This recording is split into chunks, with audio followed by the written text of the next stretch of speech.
What is up, YouTube? It's Kingfisher745, and in this video we're going to take a look at Special Operations 12. This brand new Spec Ops has just recently gone live, and that means there's a brand new character to get, as well as some exciting new weapons. Now in this Spec Ops there's a little bit of old mixed with a lot of the new.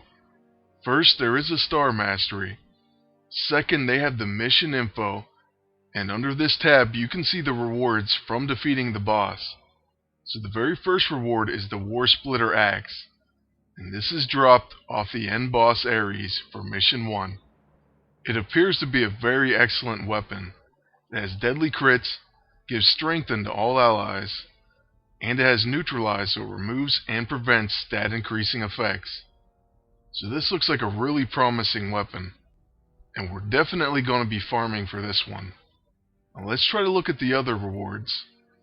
Well, what happens is when you go to look at them, it is locked, and you're not able to look at the mission info.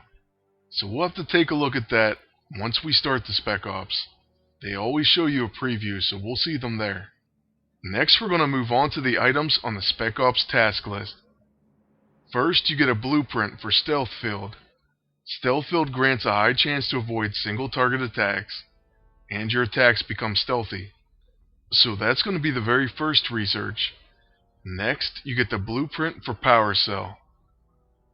Then you get Power Cell Mark II, and this is going to end up leading you to the set item. So here's the very first set item we're seeing. It is the Power Cell Mark III. It's Vindication set 1 of 5, which is kind of odd because usually it's only 4 set items, and we obviously only have 4 equipment slots.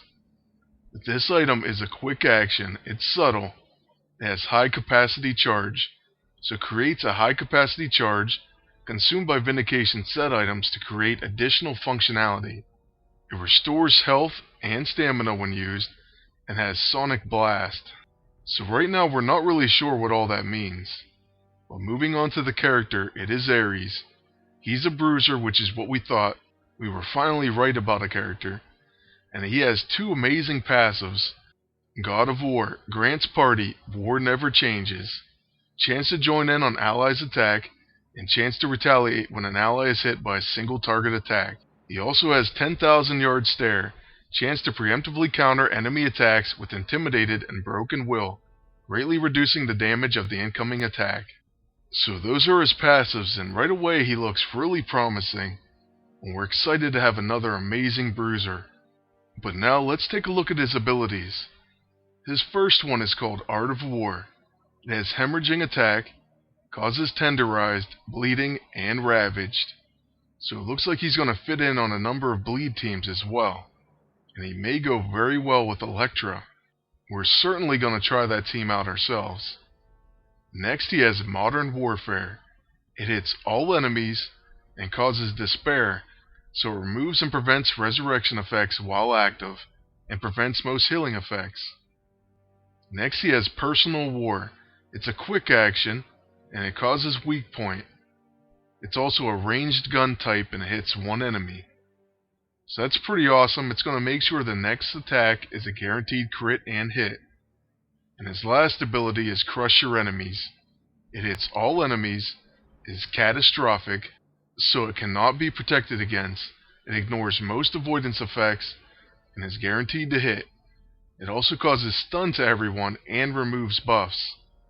So if you're following that, he has an ability that puts despair on the entire enemy team. He also can stun the entire enemy team, remove their buffs, and he has a quick action that goes ahead and hits for damage, and puts weak point on the opponent, so it's going to cause a guaranteed hit and crit against that enemy. That's incredible. This guy is going to be a monster. Right now he's shaping up to be one of the best Spec Ops characters released, and that's saying quite a bit. But looking at the other items from the boss battles, there is the Guided Repeater. It puts pinpoint target and lock on the opponent, and it causes rapid fire, so guaranteed follow up against enemies with pinpoint target.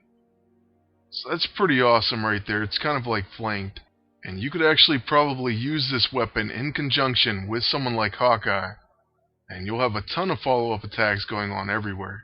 I'll have to test this out once I hopefully get it. And then lastly, we have the Blade Catcher. It causes bleeding, and then it has 2 buffs, takes reduced damage from slashing attacks, and counters most single target slashing attacks. So that's pretty interesting. We already saw the War Splitter Axe, which is probably my favorite item of the Spec Ops so far. Next we'll have to see what the epic boss drops.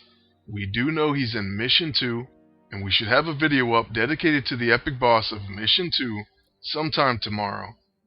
We'll also have the first part of the task list posted, so make sure you stay tuned for that. In fact, make sure to subscribe, that way you don't miss out on any of the Spec Ops 12 updates. But anyway, that's going to be it for this video. I hope you enjoyed it, and I hope you're liking Spec Ops 12. There will be plenty more videos to come as we advance towards getting Ares. I just want to thank you all for watching and ask you to please like, comment, and subscribe if you want to see more videos.